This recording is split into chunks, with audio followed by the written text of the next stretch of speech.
एक एक अपराधी अब जो है चुन चुन कर या तो जेल जाएंगे और अगर अवैध हथियार के साथ पुलिस के साथ या कानून के साथ खिलवाड़ करने का प्रयास करेंगे तो जैसा कि आपने सुना ही है कि उसको ऊपर भी जाने का मौका मिलेगा। इसका विरोध की और इसीलिए उनके उम्मीदवार को इसका खामियाजा भुगतना पड़ा और ये लोग आपस में इसीलिए लड़ मर रहे हैं।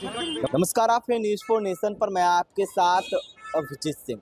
2025 बिहार विधानसभा चुनाव में महागठबंधन की करारी हार के बाद लगातार विपक्ष है वो समीक्षा बैठक कर रही है। तो कल दिल्ली में कांग्रेस के द्वारा समीक्षा बैठक बुलाई गई थी। तमाम बिहार के नेता हैं वो पहुंचे थे और मल्लिकार्जुन खड़गे, राहुल गांधी की अध्यक्षता में ये बैठक बुलाई गई थी, जिसमें खबरें सामने निकल कर आ रही है कि आपस में ही कांग्रेस के नेता हैं वो गाली गलौज कर रहे थे, गोली मारने तक की बात है वो सामने आ रही थी। जिसको लेकर जब सवाल किया गया बीजेपी के प्रदेश अध्यक्ष दिलीप जायसवाल से तो उन्होंने बड़ा बयान दिया। और वहीं सिवान में अपराधियों को मनोबल बढ़ता हुआ दिख रहा था, गोली चली, जिसको लेकर भी क्या कुछ करे हैं दिलीप जायसवाल, छोड़ जाते हैं उनके पूरे बयानों के साथ। तो दिल्ली गए और चुपचाप चले गए। चुनाव में मुख्यमंत्री बनने की बात कहने वाले नेता आप चुपचाप हो गए, मीडिया से बात नहीं कर रहे और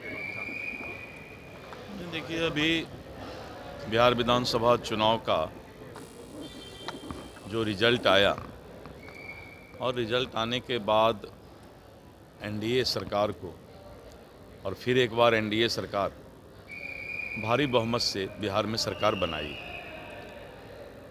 अब विपक्ष के नेता हैं और उनकी अपनी भूमिका जो है आने वाले समय में सरकार और राजनीति में होगी और मुझे लगता है कि कोई हो सकता है कि व्यक्तिगत काम हो या कुछ भी हो तो उसमें गए होंगे।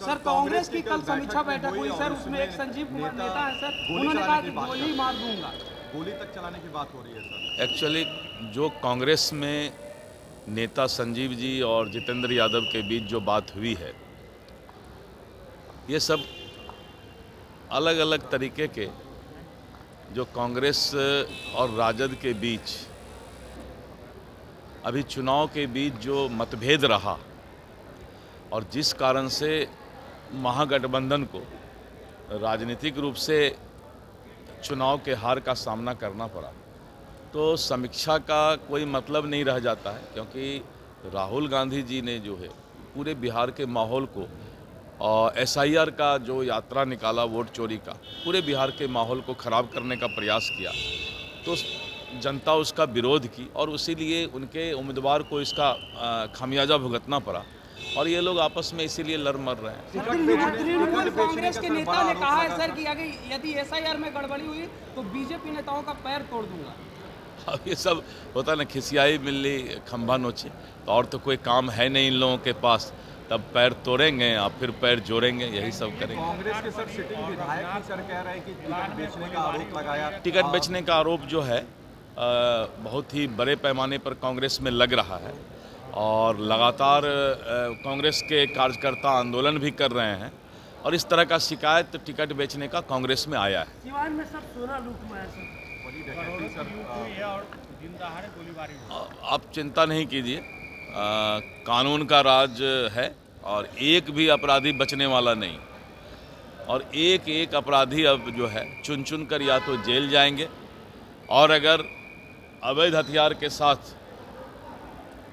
पुलिस के साथ या कानून के साथ खिलवाड़ करने का प्रयास करेंगे तो जैसा कि आपने सुना ही है कि उसको ऊपर भी जाने का मौका मिलेगा।